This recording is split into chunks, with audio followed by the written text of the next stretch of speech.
Public service commission বা পিএসসির cadre non cadre সহ বিভিন্ন নিয়োগ পরীক্ষায় প্রশ্ন ফাঁস নিয়ে একের পর এক চাঞ্চল্যকর তথ্য বেরিয়ে আসছে। সিআইডির পাশাপাশি একাধিক গোয়েন্দা সংস্থা এই নিয়ে কার্যক্রম চালিয়ে যাচ্ছে। অনুসন্ধানে বেরিয়ে এসেছে পিএসসির এক সাবেক মেম্বার তার মেয়েকে বিয়ে দিয়েছেন এই শর্তে যে বিসিএস পরীক্ষায় উত্তীর্ণ করে দেব, তবে আমার মেয়েকে বিয়ে করতে হবে। শ্বশুর ছিলেন পরীক্ষা নিয়ন্ত্রক কমিটির সভাপতি। শুধু মেয়ে জামাই নয়, জামাইয়ের বোনকেও একই কায়দায় বিসিএস পরীক্ষায় উত্তীর্ণ করা হয়েছে। 1995 সালের 15তম বিসিএস পরীক্ষায় জামাই ও তার বোনকে উত্তীর্ণ করেছেন ফাঁস করা প্রশ্নপত্রের মাধ্যমে। জামাই তার কথা রেখেছেন। উত্তীর্ণ হওয়ার পর পিএসসি তৎকালীন ওই মেম্বারের মেয়েকে বিয়ে করেছেন। একই পরিবারের ভাই বোন এখন সরকারের শীর্ষ কর্মকর্তা। 1995 সাল থেকেই প্রশ্ন ফাঁস হতো, তবে তা সীমিত পরিসরে।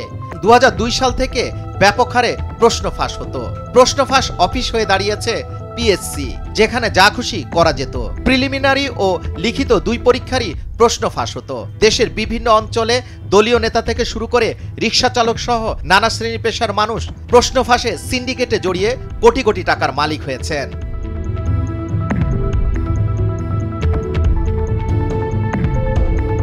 লালমনিরহাটের আদিত্যমারী উপজেলার একজন আওয়ামী লীগ নেতা মিজানুর রহমান প্রশ্ন ফাঁসে জড়িয়েছিলেন। তার নাম এখন অনেকের মুখে মুখে। এ ব্যাপারে উপজেলা আওয়ামী লীগের সাধারণ সম্পাদক বলেন, বিষয়টি আমরা জেনেছি, তার দলে থাকার সুযোগ নেই, তাকে দল থেকে বহিষ্কার করা হয়েছে।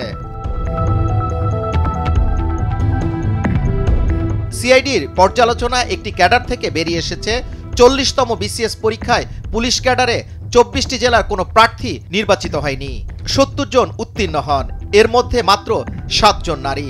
41তম বিসিএস পুলিশ ক্যাডারে 16 জেলার কোনো প্রার্থী নির্বাচিত হয়নি।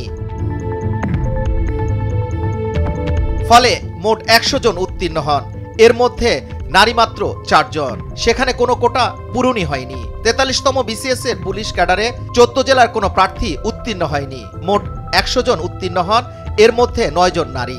সিআইডির এই 3টি বিসিএস পরীক্ষা পর্যালোচনা করেছেন। এতে দেখা গেছে যেসব জেলায় প্রশ্ন ফাঁস হয়েছে তারাই উত্তীর্ণ হয়েছেন। শুধুমাত্র পুলিশ ক্যাডার নয়, সকল ক্যাডারে এই ধরনের ঘটনা ঘটেছে। প্রশ্ন ফাঁসের কারণে বেশিরভাগ ক্ষেত্রে তারা এই সুবিধা পেয়েছেন। প্রশ্ন ফাঁস চক্র দেশব্যাপী নেটওয়ার্ক রয়েছে। দীর্ঘদিন ধরে তারা কার্যক্রম চালিয়ে আসছে।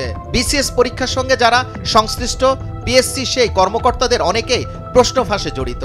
অনেক কর্মকর্তা পলাতক রয়েছে।